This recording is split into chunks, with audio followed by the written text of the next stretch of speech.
On a besoin de glucides. Ça, je me bats tous les jours pour essayer de faire comprendre que les glucides sont indispensables dans notre alimentation. Après, c'est plutôt du bon sens, mais c'est bien de leur dire quand même, on ne mange pas 30 minutes ou 1 heure avant de s'exercer un effort intense. Vous êtes sur Mode Athlète, l'émission qui explore la face cachée de la performance sportive, racontée par tous les acteurs qui la vivent, tous les acteurs qui la créent et tous les acteurs qui la façonnent. Et tout ça à travers des anecdotes inspirantes, mais surtout authentiques.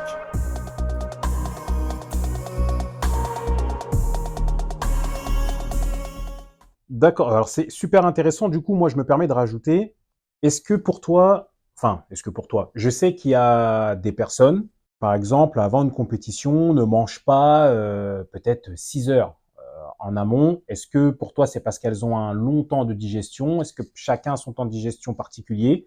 Ou alors 6 ou 7 heures, c'est beaucoup et c'est un risque de baisse de performance pour toi? Alors, 6 ou 7 heures, effectivement, ça peut commencer à être long. Je pense qu'il faut juste prendre une collation entre le repas pris 6 heures auparavant. 3 heures avant, ça peut être bien de prendre une banane, par exemple. D'accord. J'aime bien ce fruit parce qu'il est digeste, parce qu'il est plein de potassium et de magnésium, et puis il y a déjà une source en glucides importante. Surtout, la question, c'est pas tant, parce que c'est vrai qu'on a tous un profil digestif différent, mais c'est plus quel bol alimentaire j'ai pris quelques heures avant mon sport. C'est très important de favoriser les aliments les plus digestes.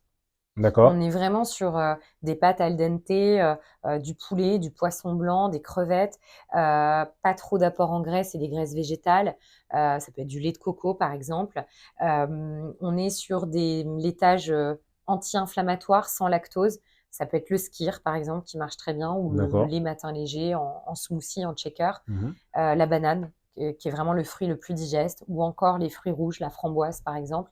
Mais globalement, on va vraiment favoriser les aliments les plus digestes. C'est ce qui va permettre en fait de ne pas avoir un travail, une surcharge de travail digestif, et donc ça prépare l'effort, et c'est pas sans conséquence au niveau de la performance. Donc, ce qui veut dire, là, entre guillemets, que les légumes, c'est à oublier, quoi. Exactement, ouais. On oublie les fibres, on adopte le régime normal léger. Ok. Enfin, moi, en tout cas, c'est ma stratégie, toujours avec mes joueurs, parce que ça, c'est pas universel comme règle, hein, mais Mm. moi, c'est ce que je décide de mettre en place pour moi-même avant un running, et c'est ce que je mets en place pour mes sportifs. Le régime normal léger, c'est le régime de l'épargne digestive. On va pas ingérer de fibres qui soient trop complexes à digérer. D'accord. Donc, on limite les fibres insolubles. Du coup, on peut en manger la veille, On peut en manger la veille. mais pas le jour de la compétition, à éviter. Exactement. Le jour de la compétition, on peut favoriser la carotte, euh, ouais, purée de carottes, des choses comme ça, c'est parce que c'est D'accord. un légume qui est de la patate douce, parce que ça reste assez digeste, et encore que la patate douce contient quand même pas mal de fibres. Mhm. Mais effectivement, la veille, alors ça dépend des disciplines, parce que mes marathoniens ou mes triathlètes, on va choisir que pendant 24 heures, on adopte ce régime normal léger, parce que c'est un effort qui est long. On est vraiment sur une sollicitation des groupes musculaires sur de la durée, sur des heures. Donc, on va vraiment épargner l'appareil digestif, et ça se prépare 24 heures avant, voire 48 heures avant. Maintenant, un basketteur, un footballeur, effectivement, c'est plus le jour même, quelques heures avant la compétition ou l'entraînement, où là, Mhm. on oubliera les fibres et on le récupère après, en revanche. Parce que euh, c'est toujours très subtil, ces protocoles, parce qu'en même temps, on veut une récupération minérale aussi. C'est Oui, bien important. sûr. Oui, du coup. Donc, il faut qu'on retrouve des légumes après. D'accord. Deuxième question. Quels sont justement en parlant de récupération, quels sont les aliments à favoriser en termes de récupération? Et j'ajoute une deuxième question à ça. Alors ça, c'est ma question, c'est moi qui la pose. On sait qu'après un effort, les réserves de glycogène sont vides. Est-ce Pas que... avec moi. Ah, Pas avec la boisson de l'effort. ah oui, d'accord. Voilà. Donc, du coup, je me permets Ouais. de rajouter parce que c'est intéressant. Donc, les réserves de glycogène sont a priori vides ou pas, ou pas. Donc, ça dépend. Est-ce qu'à ce moment-là, ça rejoint une troisième question, qui est ce que je peux manger gras à la fin de l'effort? Est-ce qu'à ce moment-là, on peut se permettre de recharger très fortement les réserves avec de la nourriture grasse? Pizza, kebab, je sais pas, peu importe. Qu'on voit justement dans les clubs, ce qui arrive en fin de... Qu'on voit souvent. Oui. Ouais, Et qu'est-ce que tu en exactement. penses de ça? Alors, que je déplore, D'accord. alors ce qui se comprend. Alors, par contre, c'est tout à fait logique de penser qu'on enrichit après son alimentation après l'effort. D'ailleurs, on a des besoins, quoi. On sent qu'on a des besoins en énergie. Mm. Alors, justement, moi, ma stratégie, c'est plutôt d'anticiper ce phénomène. Pourquoi est-ce qu'il faudrait accepter qu'on vide totalement sa réserve glycogénique? Au contraire, je suis plutôt partisante que, eh ben, on l'approvisionne. Voilà, on va l'approvisionner pendant tout le long de l'effort. Ça va éviter des lésions sérieuses au niveau musculaire et tendineux. Mhm. Ça, c'est la première chose. Ça permet aussi, du coup, d'assurer quand même toujours de l'énergie. C'est de l'énergie en continu pendant l'effort, donc il n'y a pas de fatigue musculaire et fatigue de l'effort, en tout cas très peu. Mm.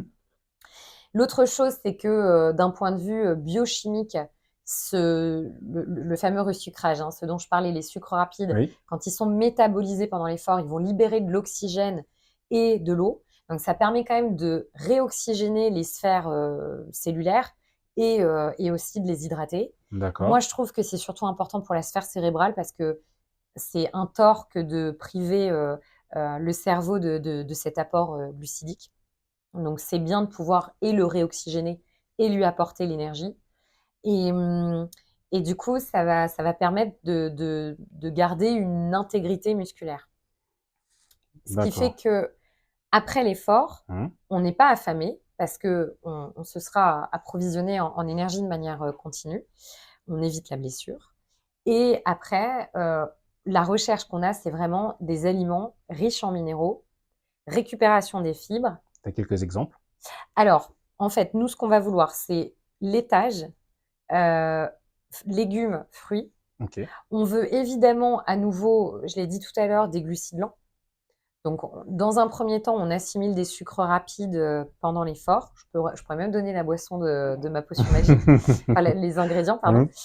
Donc, on assimile d'abord des sucres rapides pendant l'effort et après, en récupération, on assimile des sucres lents qui vont à nouveau partir en stockage au niveau du glycogène musculaire. D'accord. En fait, ta stratégie, c'est plutôt un resucrage pendant l'effort qui permet au post-effort de ne pas avoir donc une recharge de glycogène totalement vide et devoir s'enquiller des pizzas ou autres. Et du coup, repartir sur une recherche de minéraux et puis de sucre lent directement derrière. Exactement. Là, typiquement, on recherche de la qualité. Évidemment que quand on fait du sport fréquemment, on est plus disposé que quiconque à s'autoriser des écarts. Donc, on ne diabolise pas le fait de manger parfois une pizza, de manger un bol alimentaire gras. Justement, c'est tout l'objet de ma question. Est-ce Ouais. que ce moment, alors je m'excuse parce que c'est une autre question, mais comme ça vient dans la discussion, Oui. je suis obligé de la poser maintenant. Est-ce que cette fenêtre métabolique n'est pas le meilleur moment pour l'écart? C'est une question. Voilà, et c'est exactement ce que j'allais dire. Non. Alors certainement pas, et je l'ai beaucoup vu effectivement dans le milieu sportif, de s'accorder un cheat meal juste après l'effort, juste après le match, etc.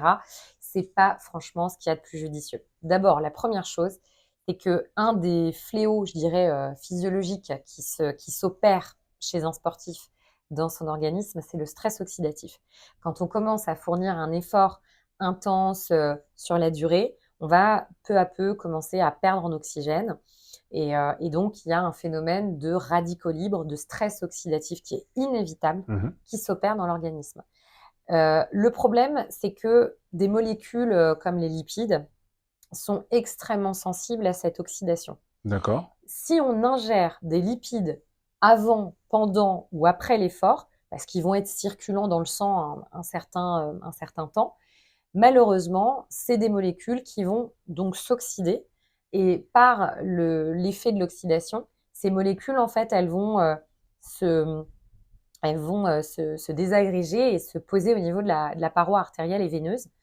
Et ça, Ah, sur la durée, c'est très nocif pour le système cardiovasculaire. d'accord. Donc en fait, tu es en train de me dire que ce qui se fait dans les clubs depuis des dizaines et des dizaines d'années, c'est pas forcément la bonne stratégie. C'est pas du tout une bonne stratégie.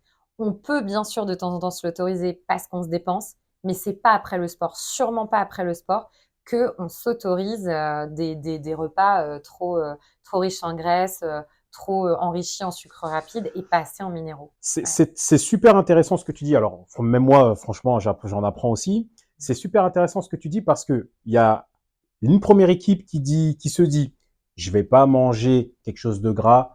Là, par exemple, on a Rouen, on a une salle de sport et un kebab juste à côté. Donc moi, je le vois, le transfert qui se fait. Hein, on va manger des frites.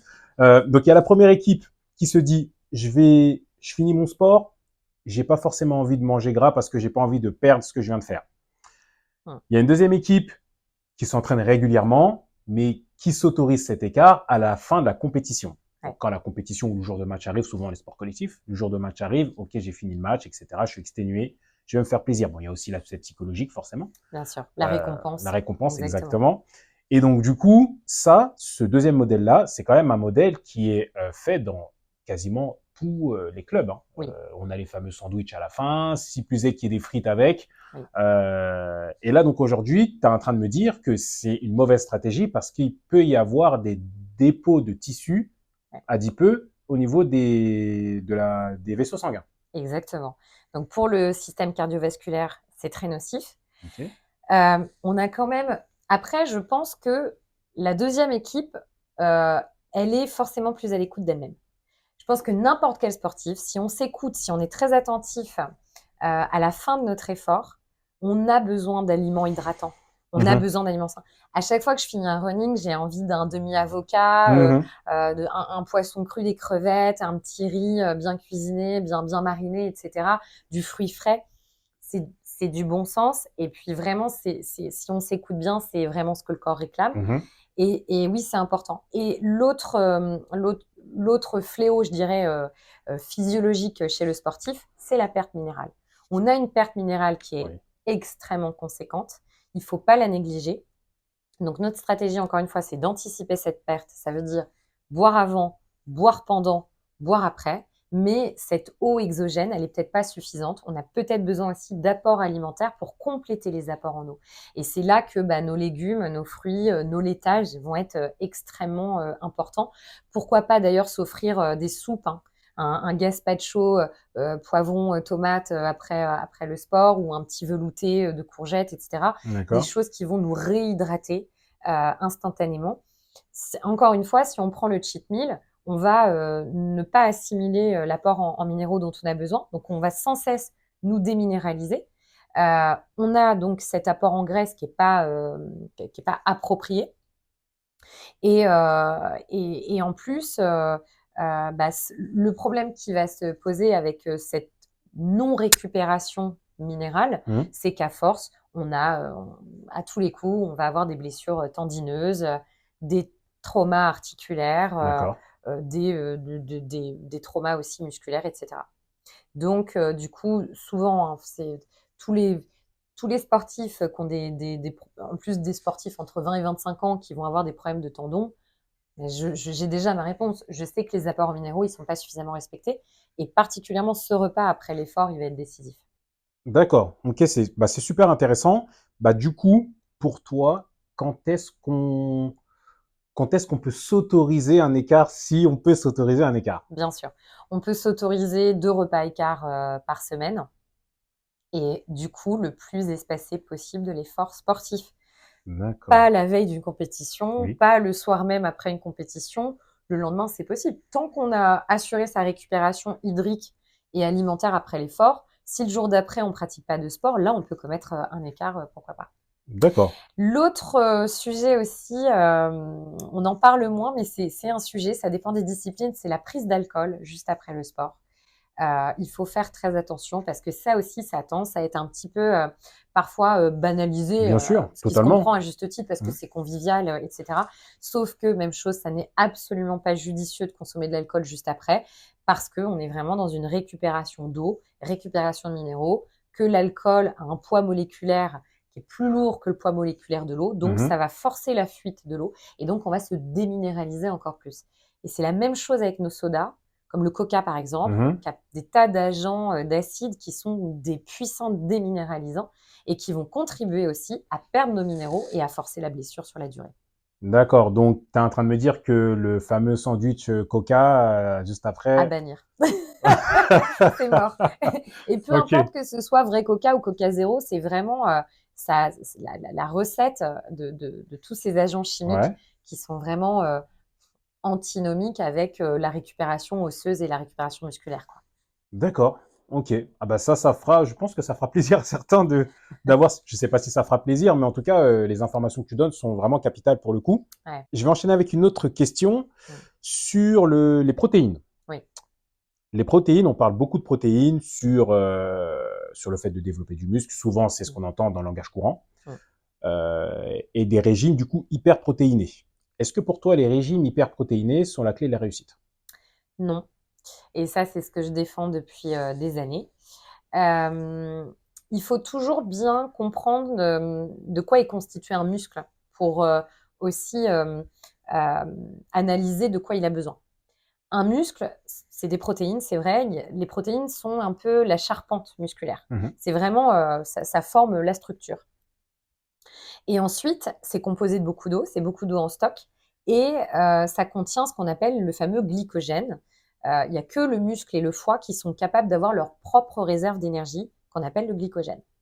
Donc, un muscle, c'est de la protéine, du sucre, de l'eau. En D'accord. gros, Oui. si on doit un On petit peu vulgarise. vulgariser, parce que c'est beaucoup plus complexe que ça. Mhm. Après, on a plusieurs canaux, des actines, des myosines, on On a t'en les voudra pas sur, minéraux. sur, sur la Donc, non-précision, t'en je vais fais pas pas. aller jusque-là. Par contre, ce qui est important de comprendre aussi, c'est que dans ces fameux canaux, on a des minéraux en fait qui s'insèrent. C'est le calcium, le potassium, le magnésium, et c'est eux qui permettent de contracter nos fibres musculaires. Ok. C'est aussi pour ça que les minéraux sont essentiels. Mais en tous les cas, protéines, sucre, eau, voilà, c'est ce qu'il faut retenir. Ça veut dire qu'on a besoin de ces trois parts. Donc, première stratégie pour développer son muscle, beaucoup boire. D'accord. Avant même de s'hyperprotéiner, il faut s'assurer qu'on boit suffisamment parce que ça peut vraiment faire progresser une masse musculaire et la performance. La deuxième chose, c'est l'apport en glucides. Avant tout, le muscle est glucodépendant. Mhm. Donc, lui, il cherche à métaboliser des nutriments et le seul qui peut métaboliser, c'est le glucide. Donc, la stratégie première, c'est j'apporte un maximum d'apport en glucides. Donc, ça, je le calcule selon mes athlètes. Et puis, en dernier lieu, apporter des parts en protéines, c'est vrai, pour la structure musculaire. Ces protéines, elles peuvent s'obtenir par les œufs, les viandes, les poissons, mais pas que. Si on Mhm. est végétarien, on peut décider de ne manger que des produits laitiers, un bout de fromage, des fromages blancs, du skyr, etc. Ça contribuera bien à la couverture protéique. Maintenant, je parle toujours d'un apport de sécurité protéique. Attention de ne pas dépasser cet apport parce que c'est extrêmement nocif pour la santé. D'accord. Si on commence à s'hyperprotéiner de manière continue, quotidienne, c'est pas sans risque au niveau rénal, au niveau artériel d'ailleurs, au niveau de la tension, au niveau cardiaque sur la durée. Donc on va choisir en fait enfin, moi en tout cas, moi le parti pris avec mes sportifs, c'est de ne pas augmenter les apports en protéines. Le problème de la protéine, c'est que ça n'est pas un substrat énergétique. Ça veut dire que quand on consomme plus de protéines que nos besoins, ça va pas partir en stock, contrairement au sucre et au gras. Mhm. Ça va devoir être éliminé. Alors, il y a quand même une partie qui est exploitée, d'accord, qui va être Bien sûr. stockée au niveau musculaire. Bien sûr. C'est comme ça que le muscle augmente. Sauf qu'il y a une grande partie de ces protéines qui doivent être éliminées. Donc, du coup, Et conséquence sur les reins. voilà, Ouais. parce que quand elles sont éliminées, comme c'est des molécules importantes, Mhm. au niveau rénal, elles doivent être dégradées. Et du coup, en les dégradant, elles libèrent, c'est comme ça, c'est leur structure moléculaire qui veulent ça, elles libèrent de l'ammoniac et des cétones qui sont des Ah, toxines ouais. très puissantes, très nocives. D'accord. Donc on empoisonne nos reins et ben, nos reins vont empoisonner notre vessie, nos vaisseaux artériels et notre cœur vraiment Par sur la le même très long occasion. terme. C'est D'accord. ça. Bah, c'est quand même assez important parce que on le voit beaucoup, les régimes hyperprotéinés, où il faut manger des protéines pour construire du muscle. Et effectivement, là, tu viens de nous dire que c'est pas forcément le plus perspicace, voire que c'est même dangereux. C'est dangereux, c'est extrêmement nocif.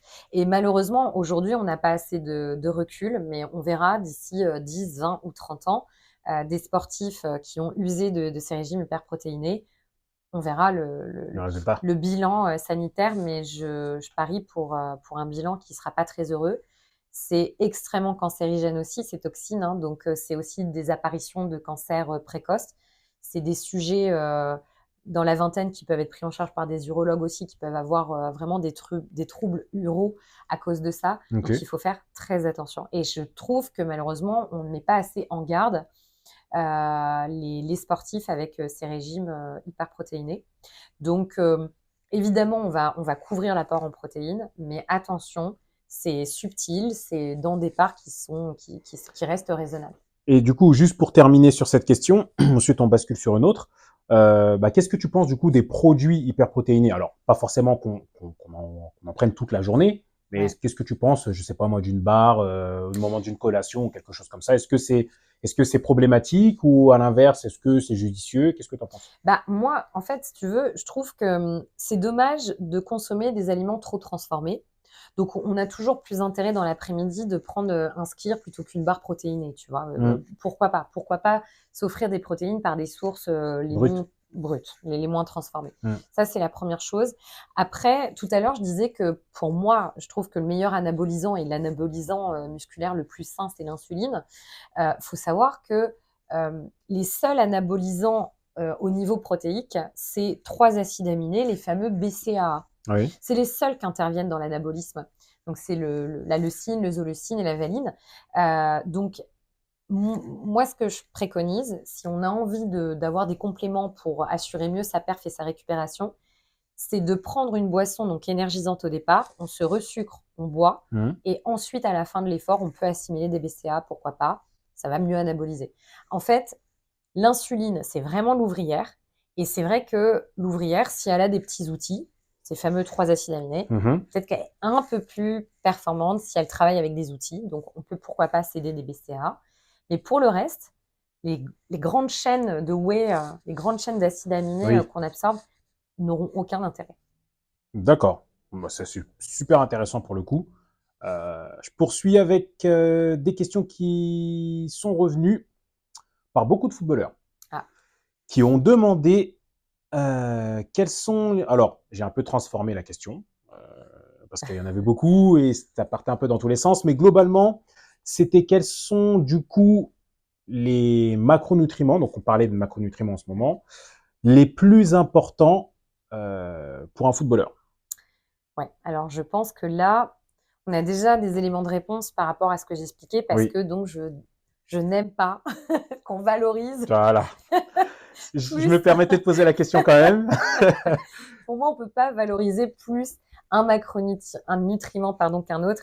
Après, j'ai quand même tendance à dire que le nutriment phare chez le sportif, c'est le glucide. Donc ça c'est une priorité, mais ça ne suffira pas, puisqu'on l'a vu, on a besoin de protéines quand même pour assurer la structure musculaire. On a besoin de minéraux parce que c'est ce qui assure la contraction, donc toute l'explosivité et la force musculaire. Donc forcément qu'il faut qu'un footballeur aussi prenne des légumes, des fruits, des laitages. En plus, les laitages, ça contribue à participer à apporter des protéines. Donc, en fait, je dirais qu'un footballeur, il a besoin d'une assiette complète. Il a besoin de manger fréquemment parce que son effort physique est intense et occasionne une dépense énergétique très importante. Donc, il faut avoir occasionné des prises alimentaires fréquentes dans la journée. Et puis ce que je disais tout à l'heure, le repas de récupération, il reste exactement le même. Et la boisson de l'effort reste la même. Donc moi, ce que je préconise en termes de boisson de l'effort, chez un homme, c'est 1 litre d'eau avec 500 millilitres de jus de raisin, avec 5 à 10 centilitres de sirop de mûre, par exemple. Ça se marie bien les deux parfums. Avec du pulco citron pour les antioxydants face au stress oxydatif, une pincée de sel pour retenir les minéraux, et pourquoi pas mettre un cachet de magnésium, mais c'est pas obligé. On peut apporter des minéraux si on veut dans sa boisson de l'effort. D'accord. Alors moi, j'aime bien raisin, sirop. Raisin parce qu'on a du fructose et le sirop parce que c'est du glucose. Et j'aime bien qu'on joue avec ces deux sucres-là parce que le fructose n'emprunte pas tout à fait la même voie métabolique que le glucose. Donc, on joue plus subtilement sur la sécrétion d'insuline. D'accord. On n'a pas que Pas que des pics qui arrivent. On n'a pas que des pics, voilà. On a aussi des lentus un peu grâce au fructose. D'accord. Donc pour moi, ça c'est la boisson complète globale. Ça c'est pour 1 heure, les volumes que j'indique. Et ce qui est important, c'est de le fractionner un maximum possible. Ok. Et après, à la fin de l'effort, on peut donc assimiler les BCAA, mais à condition d'avoir consommé cette eau sucrée, Oui. parce que si on n'a pas synthétisé d'insuline, les BCAA ne vont servir à rien. D'accord, ok. J'ai pas pris mon cahier de notes parce que je vais noter ta boisson. Je vais la J'y faire. écrirai si tu veux, et puis, je, je vais bien la garder. ouais. Je poursuis avec une question qui est beaucoup, beaucoup revenue. Ouais. En parlant du jeûne intermittent. Ah oui. Alors, 2 écoles. La première école, celle qui est souvent le cas, jeûne intermittent pour perdre du poids. Ouais. Deuxième école, des personnes qui ont adopté le jeûne intermittent, mais comme mode de vie. En fait, c'est pas dans un objectif de perte de poids, mais c'est dans un objectif de se sentir mieux. Et il y a eu plusieurs témoignages. J'ai eu plusieurs témoignages d'une pratiquante de Pilates d'ailleurs, qui disait que, bah, en fait, elle se sent bien en adoptant ce mode de vie-là. Alors, c'est pas un jeûne intermittent, c'est pas du 16-8, il est moins restrictif que ça, mais elle disait qu'elle se sentait bien. Toi, qu'est-ce que t'en penses? Est-ce que au niveau de l'organisme, c'est intéressant dans la première et dans le deuxième cas? Alors, c'est vrai que j'ai tendance à préconiser quand même une répartition régulière des prises alimentaires.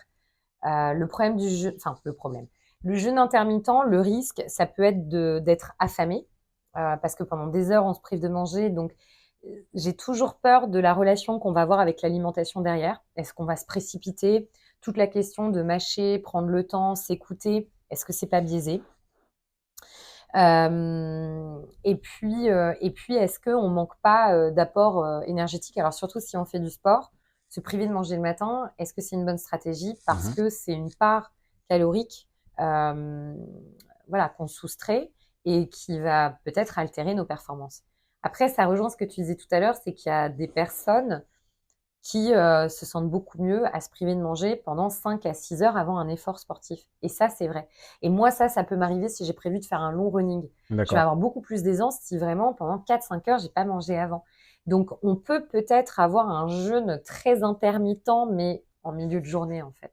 D'accord. Ça va dépendre aussi de la tolérance digestive, de voilà, son confort digestif. Est-ce que du coup, si je ne manque de rien, je me suis bien hydratée, j'ai quand même couvert des apports en énergie, et ben, je peux peut-être me priver de manger quelques heures pour me sentir plus en confort. Oui, pourquoi pas. Maintenant, le jeûne intermittent, dans l'idée de se priver en début de journée, je pense que c'est pas une très bonne stratégie. Toi, tu penses que du coup, le repas de début de journée est important? Oui. Parce que le risque, c'est vraiment qu'on augmente ses apports alimentaires le soir. Et Mhm. ça, c'est pas une très bonne stratégie parce que ça peut vraiment être un facteur de stockage de graisse, de prise de poids. Donc, je le recommande pas. D'accord. Donc, il vaudrait mieux manger beaucoup plus en matinée que le soir. Beaucoup plus en début de journée que En le début de soir, ouais. journée, pardon. C'est vraiment ce qu'on veut, hein. On le dit toujours, le matin, c'est le repas du prince, le midi, le repas du roi, le soir, le repas du pauvre. C'est un peu comme ça qu'il faut l'envisager. Après, je dirais, le jeûne, si on est animé plus par la spiritualité, peut-être que ça nous entraîne aussi à mieux gérer nos prises alimentaires derrière et pas nous précipiter. Mhm. C'est plus cette question-là, en fait. C'est qu'est-ce qu'on mange derrière si on se prive de manger pendant des heures?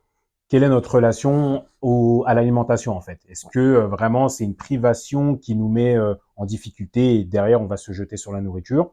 Ou Ouais, alors on est capable du coup d'adapter son jeûne et d'être en parfaite harmonie, si je peux dire ça comme ça, oui. avec l'alimentation. Oui, exactement. Ok. En tout cas, je pense qu'on a tous des manières différentes de manger. Mhm.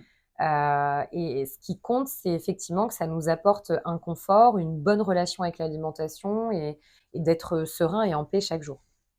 D'accord. Très bien répondu pour le coup parce que c'était beaucoup demandé, hein, Ouais, c'est vrai. cette Oui. question-là. C'est beaucoup pratiqué, hein, ce régime alimentaire. Oui, bah c'est aussi vanté, c'est un problème parce que c'est quand même pas mal vanté. Il y a des personnes Ouais. qui adoptent ce mode de vie pour des questions spirituelles, Oui, qui se sentent mieux. Mais le problème, c'est que on est quand même je trouve qu'on est quand même dans une société où on veut du résultat tout de suite. oui, Donc, on voit une personne qui fait du jeûne intermittent, qui a perdu beaucoup de poids, qui se sent mieux, on se dit ah, je vais faire ça, comme ça, je vais avoir la même chose. Sauf que déjà, les motivations ne sont pas bonnes, exactement. je Ah oui, trouve, sur ce point de complètement. vue-là. Et après, je dirais, ça peut marcher sur des personnes qui ont une masse musculaire assez fine, mais dès lors qu'on a des sujets qui sont assez musclés, c'est pas une très bonne stratégie non plus de se priver pendant des heures de manger parce que là où ça va être impactant, c'est au niveau de la perte musculaire et pas tant la perte de graisse. Donc, et d'ailleurs, c'est ce que je disais, le régime du footballeur, c'est manger, avoir des prises alimentaires fréquentes si c'est possible. D'accord. Autre question aussi qui est revenue pas mal de fois par rapport aux compléments alimentaires. Oui. Est-ce que, alors la question c'était, enfin j'ai regroupé les questions, pardon. Est-ce que les compléments alimentaires tels que les protéines en poudre ou les acides aminés, les minéraux qu'on peut rajouter, est-ce que c'est bien? Si oui, à quel moment? Ou alors c'est pas une bonne idée? Quelle doit être leur prise, s'il doit y en avoir? Si j'ai des sportifs assez récurrents qui ont une alimentation qui est peu variée et que c'est difficile, par exemple, d'introduire des fruits et des légumes, à un moment donné, c'est vrai que la question de la complémentation orale peut être intéressante. On peut se dire, oui, d'accord, on fait une cure de magnésium. Moi, c'est ce que je disais tout à l'heure, dans la boisson de l'effort, ça peut être intéressant d'apporter des minéraux, histoire de renforcer la charge minérale de la boisson de l'effort. Après, globalement, moi, je défends vraiment une alimentation qui couvre tous les besoins en macro et micronutriments. Donc, on va d'abord vraiment essayer de varier un maximum, d'essayer de trouver des ressources alimentaires les plus diverses pour qu'on couvre nos besoins alimentaires. Donc, moi, je pars du principe qu'on n'a pas besoin de supplémentation vitaminique, minérale, en acides aminés, etc. Sauf au moment de l'effort, les BCA et les minéraux. Après, chez un sportif de haut niveau ou quelqu'un qui commence à faire beaucoup de sport, peut-être que parfois une cure d'oméga, DHA, ça peut être intéressant toujours pour la protection cardiovasculaire, la protection cellulaire. C'est pas inintéressant. La spiruline, ça peut présenter certains avantages parce que c'est vrai que ça développe un petit peu plus la performance physique. Ça, je l'ai beaucoup reçu aussi, la spiruline. Qu'est-ce que tu en penses de la spiruline, etc. La spiruline, c'est assez intéressant. Pour le reste, je trouve que c'est pas forcément indispensable. Après, c'est sûr que après c'est vraiment du cas par cas, mais tu vois des disciplines comme le rugby ou le hockey, c'est sûr que moi j'ai face à moi des athlètes qui ont quand même des besoins en protéines importants. Bien sûr. Donc ça peut arriver qu'on mette en place quand même un checker en plus des apports protéiques dans l'assiette parce qu'on a une plus grande couverture protéique, mais toujours en respectant l'apport de sécurité. Du coup, je rebondis par rapport à ça justement. Est-ce que les compléments alimentaires ne sont pas faits pour, parce que ce que tu viens de dire là, par rapport au hockeyeur ou au rugbyman, ça me fait penser à quelque chose.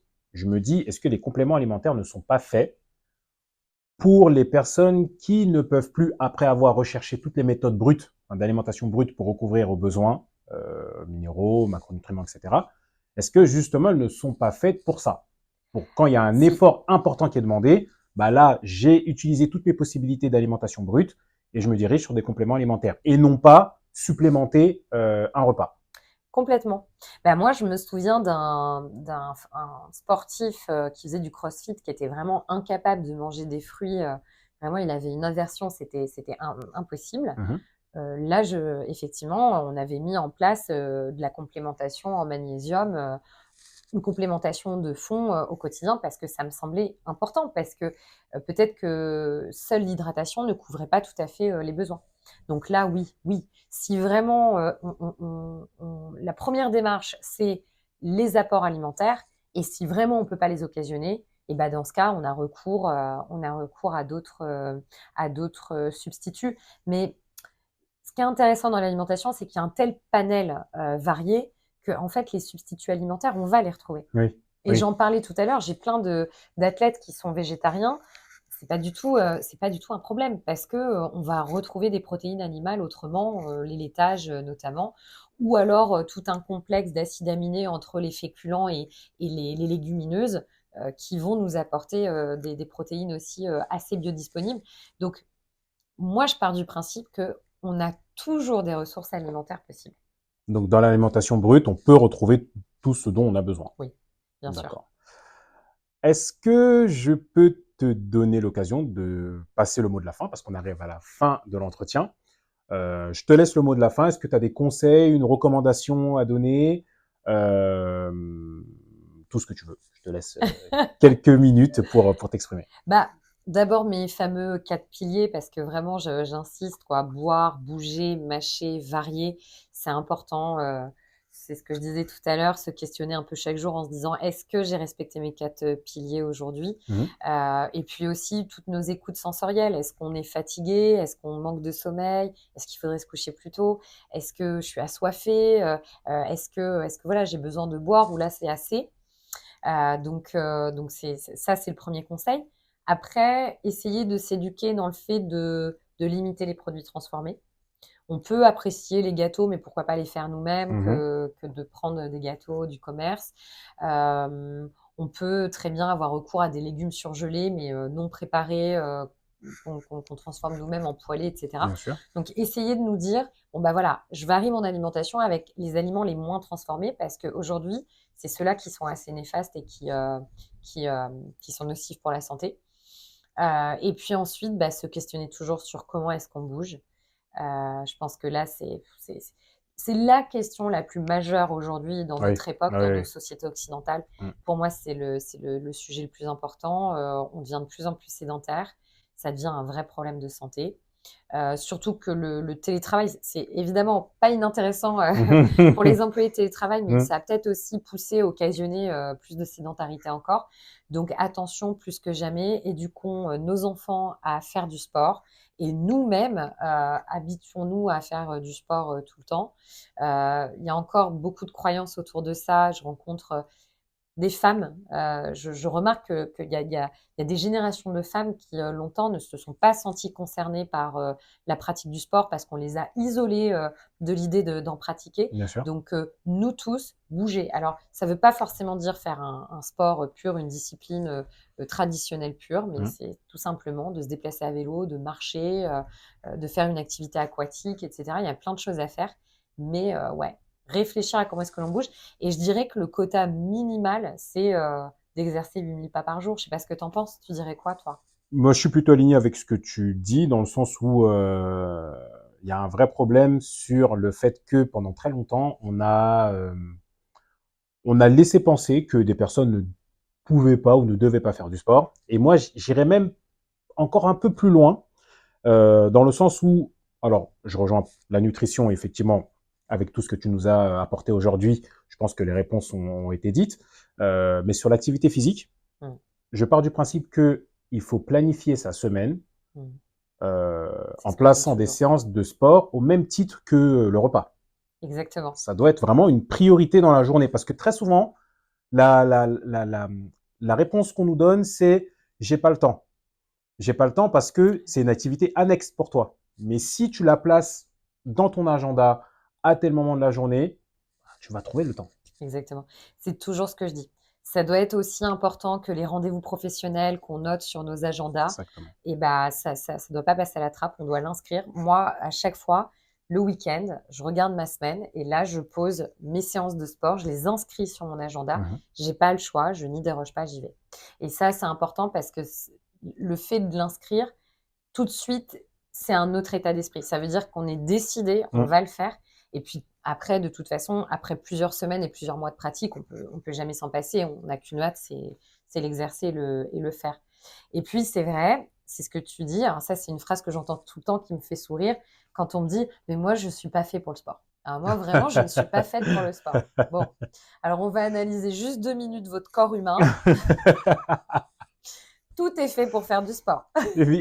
Évidemment, enfin, c'est tellement logique que, Bien mais sûr. c'est une part psychologique quand même parce que effectivement, on en rigole beaucoup, Ouais, mais tu as des personnes qui se persuadent tellement mais bien de sûr. pas pouvoir faire du sport que entre ce qu'on voit à la publicité, tu vois par exemple une publicité Nike, tu vois des athlètes courir partout, bah, tu te dis mais Ouais. moi c'est impossible, je peux pas faire ça C'est quoi. pas moi, je Voilà, m'identifie pas. exactement. Exactement. Oui, Et on a trop associé le sport à quelque chose d'explosif, de brut, ouais, et quelque chose de très masculiniste en fait. exactement. Alors que l'activité sportive, ça peut être tout. Ça peut être une balade, ça peut être du vélo, Ça peut être aller au parc avec ses enfants, courir avec eux. Vous allez voir que les enfants, ça fait courir. Donc, au final, non, on peut pratiquer. On peut pratiquer et nous tous humains, on est disposés à l'effort. On a des gros groupes musculaires au niveau des membres inférieurs. C'est justement pour que on favorise la marche le plus possible. Bien sûr. Tout est fait au niveau physiologique pour que l'on bouge. Après, forcément, quand on a atteint d'un surpoids, on va modérer au départ son niveau d'activité Bien sûr. physique. C'est logique, c'est plutôt du bon sens. Mais on est tous faits pour bouger. Et comme j'ai mal, donc je ne bouge pas. Donc ça, tu vois, ici, on essaie de vachement... on veut un petit peu faire bouger les consciences en disant mais justement, c'est parce qu'on a mal qu'il faut bouger. Ou alors cette phrase aussi de je suis fatiguée donc je fais pas de sport. Bah ouais, mais pourquoi est-ce qu'on est fatigué? Est-ce que c'est pas parce qu'on fait pas de sport? Ouais. C'est plutôt comme ça qu'il faut le voir. Là, je ressens ton côté thérapeutique qui ressort dans tes prises de position sur le sport, effectivement, parce que comme je l'entends aussi de mon côté, c'est exactement ça. Hein, c'est de très très bons conseils. Et sur ces conseils, justement, on va clôturer. Moi, je tenais à te remercier. Je suis désolé pour ton running parce que là, il est tard. Donc, je suis désolé. Pour le coup, on parlait d'agenda, etc. Mais merci pour ton temps, merci pour les conseils. Merci beaucoup. Je pense que les personnes sont très avides d'avoir écouté ça. Tu as apporté beaucoup de positifs et beaucoup d'éducation à la nutrition dans la vie des personnes qui écoutent cette vidéo. Donc voilà, je te remercie beaucoup, Élise. Avec grand plaisir, merci beaucoup. Peut-être à une prochaine fois pour d'autres questions. Bah ouais. Merci à toi. Qui sait ?